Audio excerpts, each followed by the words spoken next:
क्या आपके भी पेट में बार बार दर्द रहता है? कभी कॉन्स्टिपेशन, कभी डायरिया हो जाता है एंड आप डॉक्टर को दिखला के थक चुके हो, बट कोई भी परमानेंट सॉल्यूशन इसका नहीं निकलता है। सारा रिपोर्ट सब कुछ नॉर्मल आता है बट आपके अंदर कुछ भी नॉर्मल नहीं चल रहा होता है, then this could be IBS। आज की वीडियो में हम IBS के बारे में, इसके सिम्टम्स, इसका ट्रीटमेंट, सब कुछ के बारे में डिटेल में जानेंगे। तो बने रहिए मेरे साथ वीडियो के लास्ट तक। राधे राधे सभी को। मैं अपने बारे में आप लोग को थोड़ा बता देती हूँ। मेरा नाम यशोदा है, मैं एक IBS पेशेंट हूँ। मैंने पिछले 12 से लेके 13 साल तक मैं एक IBS पेशेंट रही हूँ। अभी मैं अपने हीलिंग फेज में हूँ, बट स्टिल प्रॉब्लम्स कभी कभी एक्टिव हो जाते हैं मेरे में भी। तो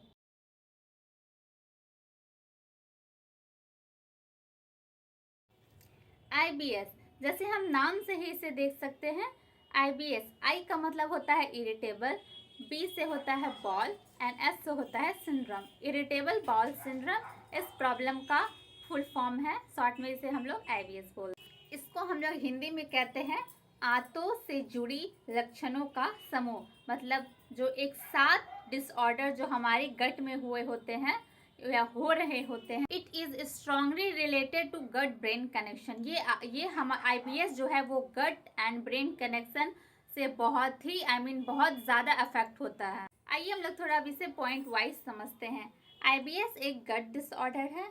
ये लाइफ थ्रेटनिंग नहीं है, बट ये हमारे डेली लाइफ को बहुत ही बैडली तरीका से अफेक्ट कर देता है। कैसे इफेक्ट होता है, अब हम लोग इसे डायग्राम के थ्रू समझेंगे। जितने भी हमारे IBS पेशेंट हैं वो इसे काफ़ी ज़्यादा रिलेट कर पाएंगे, एंड जो लोग नहीं हैं वो लोग को, आप लोग को समझ में अच्छे से आएगा कि IBS एक्चुअली होता क्या है।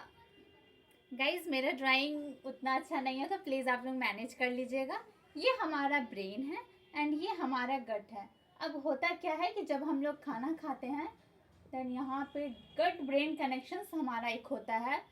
वो हम लोग के सारे के बॉडी में गट ब्रेन कनेक्शंस होता है।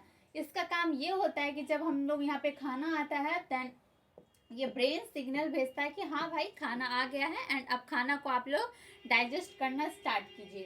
तो ये इससे सिग्नल होता है। ऐसे तो रियली में तो बहुत ऐसे करके नर्व है, बट हम लोग उतना नहीं, हम लोग इजी वे में समझेंगे।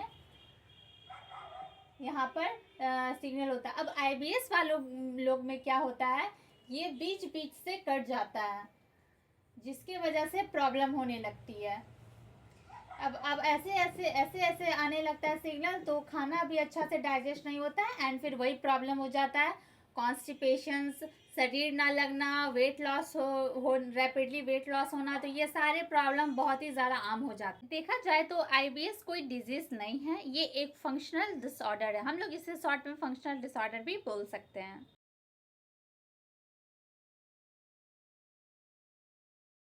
व्हाट इज IBS तो हम समझ लिए। Now types of IBS। IBS 3 प्रकार के होते हैं, IBS-C, IBS-D and IBS-M। IBS-D मतलब irritable ball syndrome, diarrhoea. IBS-C irritable ball syndrome, constipation and IBS-M irritable ball syndrome mixed, मतलब जिसको IBS एंड डायरिया दोनों हो। मैं IBS-M से सफ़र करती थी अपने सफरिंग फेज में।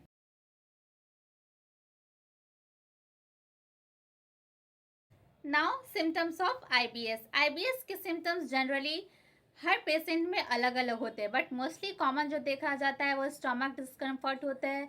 बहुत लोगों को स्टमक पेन होते हैं, बहुत ही गंदा वाला, एंड ब्लोटिंग तो जनरली सारे पेशेंट में रहते हैं, एंड म्यूकस इन स्टूल।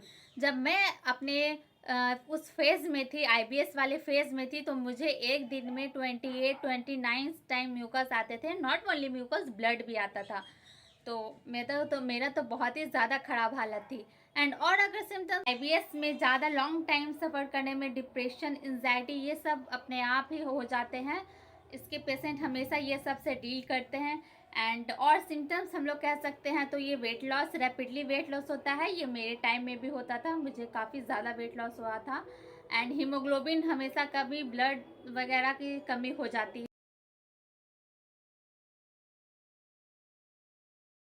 अब हम लोग काउजेज ऑफ IBS में के बारे में जानेंगे। इसका काउजेज बहुत तरह के होते हैं एंड सब लोगों का अपना अपना एक्सपीरियंस है। मैं अपना बताती हूँ एंड जो मोस्ट कॉमनली इसके जो होते हैं मैं वो बताती हूँ। सबसे पहले हो जाता है फूड ट्रिगर्स।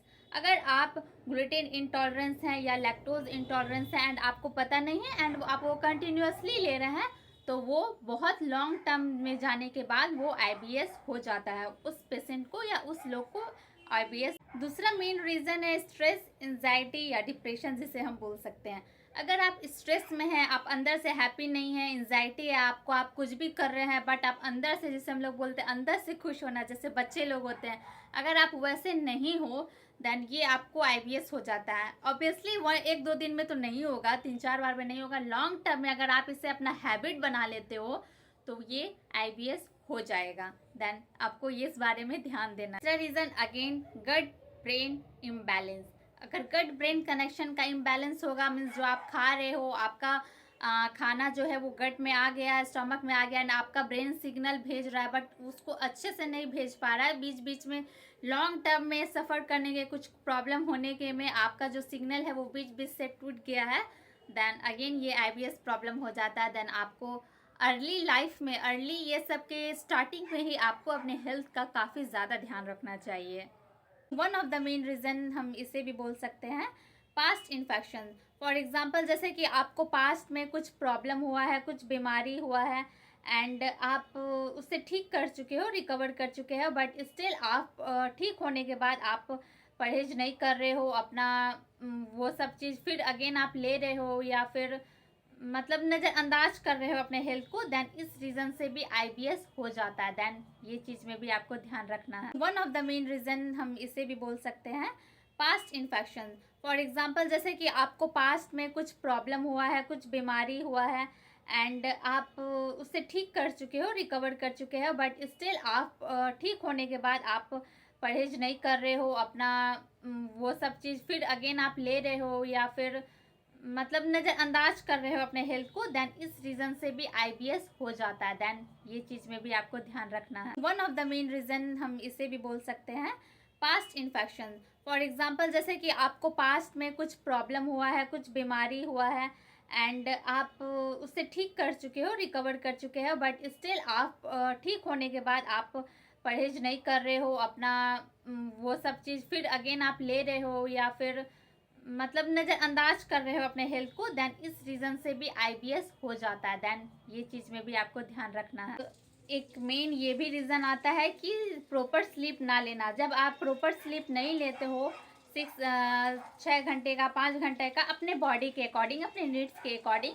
देन पूरे दिन आप डिस्टर्ब रहते हो, आपका रूटीन डिस्टर्ब रहता है, आप हैप्पी नहीं रहते हो, आप जो खाते हो, जहाँ जाते हो, जो भी काम करते हो, आप प्रॉपर अपना उसमें 100% नहीं दे पाते हो एंड आपका बॉडी भी पूरा इम्बैलेंस हो जाता है और इस वजह से भी आपको आईबीएस हो सकता है। तो अपना रूटीन सही रखें, अपना सबसे इम्पॉर्टेंट है अपना प्रॉपर नींद लें अपने बॉडी के अकॉर्डिंग।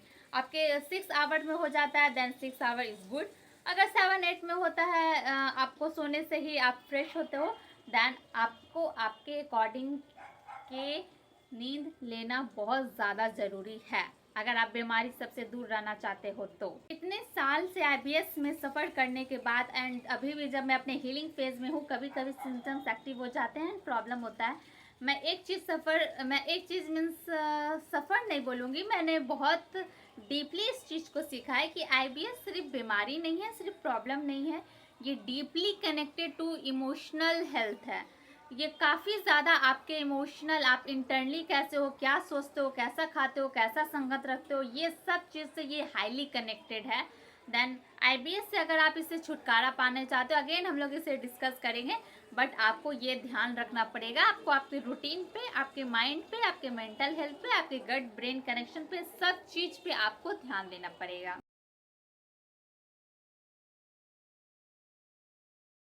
देखेंगे हम लोग next question, can IBS be cure? क्या आईबीएस ठीक हो सकता है?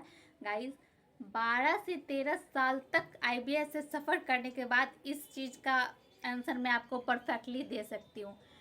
आईबीएस को 100% क्योर कभी नहीं किया जा सकता है, कभी नहीं। अगर आप परहेज कर रहे हो, आप 1 महीना तक परहेज किए, 2 महीना तक परहेज किए एंड फिर आप अगेन वैसा बदपरहेजी पे आ गए, देन ये फिर से रिटर्न हो जाता है। आईबीएस का 100% क्योर नहीं है। मैं इस चीज़ से बहुत साल से सफ़र करी हूँ एंड काफ़ी हद तक मैं इसे सफ़र करी हूँ, बहुत बहुत ज़्यादा। एंड इसका 100% क्योर नहीं है। जब तक आप अपने लाइफस्टाइल को सुधार के रख रहे हो, ऑब्वियसली कि जैसे अब आईबीएस में हो एंड आपको अभी काफ़ी चीज़ नहीं आपको डाइजेस्ट होता है, काफ़ी सूट नहीं करता है, बट अगर आप 1 साल तक या 3 महीना तक आप अपना लाइफस्टाइल सुधार लेते हो, काफ़ी चीज़ आपको सूट करने लगता है। एंड बदपरहेजी हम लोग बोलेंगे जैसे कि बाहर का खाना, क्योंकि अगेन वो लोग हाइजीन मेंटेन नहीं करते हैं। तो अगर आप घर पे बनाइए एंड खाइए, देन ये नॉर्मल आई मीन ठीक रहता है। अगर आप काफ़ी एक्सट्रीम लेवल पे जैसे बाहर का खा रहे हो, पार्टी का खा रहे हो, शादी का खा रहे हो एंड ड्रिंक करना, कुछ गलत गलत चीज़ खाना, देन ये वापस से रिटर्न हो जाता है। 100% क्योर ये कभी नहीं होता है। एक मोमेंट ऐसा भी आएगा आईबीएस में, ये मेरे टाइम में आता था कि मैं काफ़ी ज़्यादा परहेज करती थी, सब चीज़ आईबीएस अकॉर्डिंग करती थी, बट स्टिल मुझे कई सालों तक इसका कुछ रिजल्ट नहीं मिलता है। तो पेशेंस पेशेंस बहुत ज़्यादा ज़रूरी है, इसमें पेशेंस रखना पड़ता है। आपको सही रास्ता से आईबीएस फ्रेंडली मील के साथ मेंटल हेल्थ, अपना रूटीन, सब कुछ बैलेंस करके चलना पड़ता है। देन एक दिन आपको एक रिजल्ट आपका, आप भी हीलिंग फेज में ज़रूर आओगे, जैसे कि मैं आई हूँ।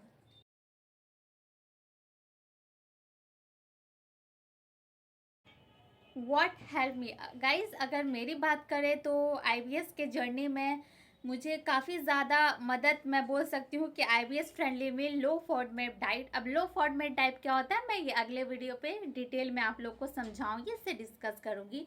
तो मुझे काफ़ी ज़्यादा लो फॉडमेट डाइट मुझे सूट किया एंड मैंने अपना स्लीप आवर्स सुधारा, मैंने अपना लाइफस्टाइल, वॉकिंग, एक्सरसाइज, लाइट, ये सब इंक्लूड किया अपने डेली लाइफ में, बोल सकते हैं। एंड सबसे ज़्यादा मेन इस आईबीएस का दुश्मन होता है स्ट्रेस, ये इस जो कि मुझे काफ़ी था। And by the way guys, मैंने अपनी स्टोरी 12 years ऑफ पेन, मुझे कैसे आईबीएस हुआ था, मैंने क्या सफ़र किया, मैं ऑलरेडी वीडियो बना चुकी हूँ। अगर आप अभी तक वो वीडियो नहीं देखे हैं एंड आप मुझे और जानना चाहते हैं, आईबीएस के बारे में और जानना चाहते हैं, ताकि आप अपनों का या फिर अपने आसपास का किसी को भी आईबीएस हो, आप उसे हेल्प कर सके, या नॉलेज के लिए भी आप इससे अवेयर हो सके, देन आप वो वीडियो जाके देखिए एंड मेरे चैनल को सब्सक्राइब कीजिए, मुझे फॉलो कीजिए, क्योंकि ऐसे और भी आईबीएस से रिलेटेड, गट हेल्थ से रिलेटेड काफ़ी ज़्यादा वीडियो मेरे चैनल पे आएंगे। जब मैं टेंशन से दूर हुई एंड मैं उस टाइम परहेज भी नहीं कर रही थी, देन तभी से मैं काफ़ी ज़्यादा, आई मीन काफ़ी ज़्यादा नहीं, बट थोड़ा थोड़ा मेरा इम्प्रूवमेंट खुद में स्टार्ट हुआ था। एंड अभी ऐसा है कि मैं बिल्कुल टेंशन से दूर हूँ, 100% तो नहीं कह सकती हूँ, बट अपने आप को हमेशा टेंशन से दूर रखने की कोशिश करती हूँ। एंड प्रॉपर टाइम में डाइट लेना, आईबीएस फ्रेंडली मील लेना बहुत ज़्यादा इम्पॉर्टेंट है।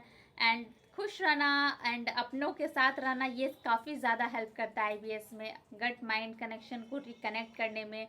मेडिटेशंस, योगा, लाइट एक्सरसाइज, ये सब काफ़ी ज़्यादा इम्पॉर्टेंट है। ब्रीथिंग एक्सरसाइज, ये सब मस्ट है आईबीएस के लिए, मस्ट। अगर आप ये कंटिन्यूस करते हो एंड आईबीएस फ्रेंडली मील लेते हो, देन आप हीलिंग फेज में हो, बिलीव मी। एंड काफ़ी ज़्यादा सिम्टम्स जैसे कि गायब हो जाता है आप में एंड आप ठीक होने लगते हो।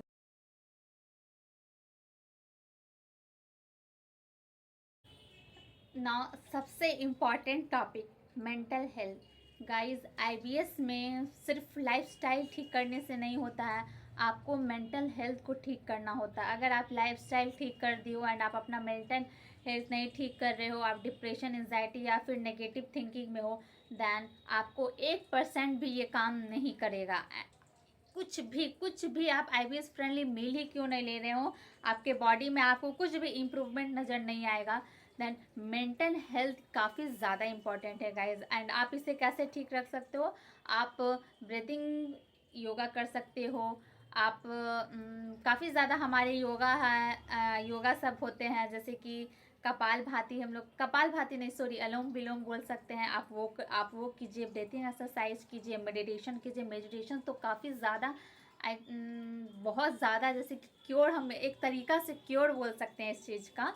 100% तो नहीं बट 98% है। अगर आप अपने माइंड को अपने बस में कर लिए ना, देन आप IBS से इससे काफ़ी ज़्यादा मैनेज, आप एक तरीका से बोल सकते हैं, आप इसको जीतने नहीं देते हो, अपने प्रॉब्लम को जीतने नहीं देते हो, आप इसको अपने अंडर में रखते हो एंड आप नॉर्मल लाइफ जी सकते हो। का एक्सरसाइज, थोड़ा पूजा करना एंड ऑब्वियसली प्रभु, मेरे टाइम में, मेरे केस में बोले तो मुझे कान्हा जी का नाम जब मैं करती थी और अभी भी करती हूँ, मुझे काफ़ी ज़्यादा हेल्प किया। ये मुझे अभी उतने प्रॉब्लम से लेकर अभी मुझे हीलिंग फेज में लाने में ये काफ़ी ज़्यादा मदद किया है। एंड आप भी आप इसे अपने डेली लाइफ का हिस्सा बनाएं एंड खुश रहें। एंड सबसे मेन है कि आप खाना खा के वॉकिंग करें। वॉकिंग तो काफ़ी ज़्यादा इम्पॉर्टेंट है। मैं अभी का मैं अपना रूटीन बताऊं तो मैं डेली 10 के स्टेप चलती हूँ एंड मेडिटेशन, ब्रीथिंग एक्सरसाइज ये सब डेली करती हूँ सुबह में। आपको भी करना, अगर आप भी IBS हो या कोई भी तरीका से प्रॉब्लम के से आप सफ़र कर रहे हो, ये सब आपको करनी चाहिए। एट द लास्ट मैं यही कहना चाहूँगी कि IBS आपका लाइफ को, आपका माइंड को कंट्रोल नहीं कर सकता है। जब तक आप चाहो, जब तक आप ठान लो इसे, ये आपको कंट्रोल नहीं कर सकता है। आप इसे कंट्रोल करोगे। मैं भी काफ़ी ज़्यादा 13 साल के पेनफुल IBS जर्नी से निकल के मैं अपने हीलिंग फेज में आई हूँ। आपको कोई भी डाउट हो, कोई भी क्वेश्चन हो, आप मुझसे पूछ सकते हो। हर रोज़ मैं भी सीख रही हूँ एंड इतना एक्सपीरियंस है, मैंने जितना भी पेन सह के मैंने यहाँ तक हीलिंग फेज में आई हूँ, मैं क्या क्या सफ़र किया है, मैं उस बेसिस पे अपना ये वीडियो बनाई हूँ। देन कुछ भी क्वेश्चन हो आप मुझे अपने कमेंट सेक्शन में आप मुझसे पूछ सकते